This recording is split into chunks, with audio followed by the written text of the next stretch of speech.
Happy New Year. Happy New Year, sir. Sir, una muna, tuloy na tuloy po ba yung nakaschedule na Blue Ribbon Committee on Monday, January 19? Yeah, mamaya. Anyway, may opening statement Okay, ako, sir. pwede? Go ahead, sir. Sige, okay. Magsabunutan daw kami. Yan ang reaction ni Senator Amy Marcos sa issue ng di umano ay pork barrel sa 2026 GAA, allocables and her baseless insults, and untruthful criticisms against the Senate Blue Ribbon Committee, which I chair. Either Senator Amy thought na piluka yung buhok ko or she was insinuating na bakla ako. Kaya siya nagamon ng sabunutan. On both counts, I say nothing can be farthest from the truth. Una, hindi po piluka ang aking buhok. Idugtong ko na rin na walang peke sa mukha ko. Hindi rin pustiso ang ngipin ko. My teeth are all mine. Ulitin ko, walang peke sa anumang bahagi ng aking mukha. Pangalawa, lalong hindi ako bakla. At kung iniisip ni Senator Amy na bakla ako, wala siyang maaaring makita na macho dito sa mundo. Pangalawa, or anyway, please don't get me wrong. I have nothing against homosexuals. It is their choice, and I respect them for that. But as far as I'm concerned, kahit hindi ako kagwapuhan, para sa akin, masarap pa rin na maging tunay na lalaki. At tulad ni na Tito Soto at Gringo Honasan, macho din po ako. Lalaking lalaki. Period. End of discussion. On Monday, January 19, we will resume the Blue Ribbon Committee hearings to further clarify some issues surrounding the flood control anomalies. Hence, we'd like to know more about the so-called Cabral files.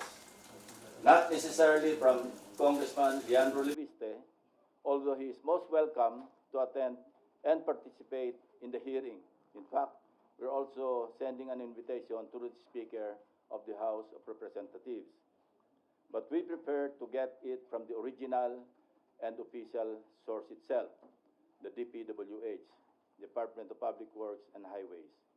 In this regard, we are issuing a subpoena duces tecum to Secretary Vince Dizon with the end in view of consolidating all the files, including but not limited to what the late Undersecretary Cabral left before she died, and which are confirmed to be in the possession of the department and which the Blue Ribbon Committee needs to further enhance our inquiry and investigation. Nag-usap na kami ni Secretary Vince tungkol dito last Monday at kung ano-ano mga files at dokumento ang kailangan namin. In relation to this, I received reliable information that former DPWH Secretary Manuel Bonoan deliberately submitted to Malacanang incorrect grid coordinates of thousands of flood control projects all over the country which form part of the Sumbong sa Pangulo website.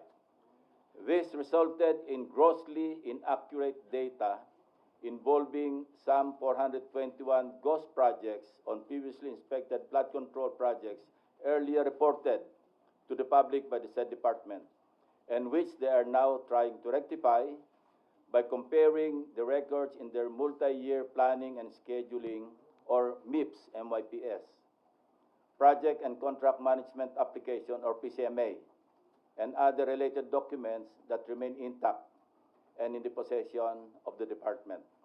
Second, we would like to clarify persistent reports that former Speaker Martin Romualdez had purchased a house and lot in a plush subdivision in Makati City using the Discayas as front in the said sale.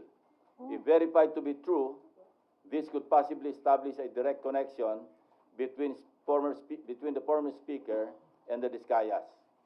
In this regard, we may invite the former owner of the property to shed light. This is what I'm advising Senator Amy Marcos. Noise does not convict.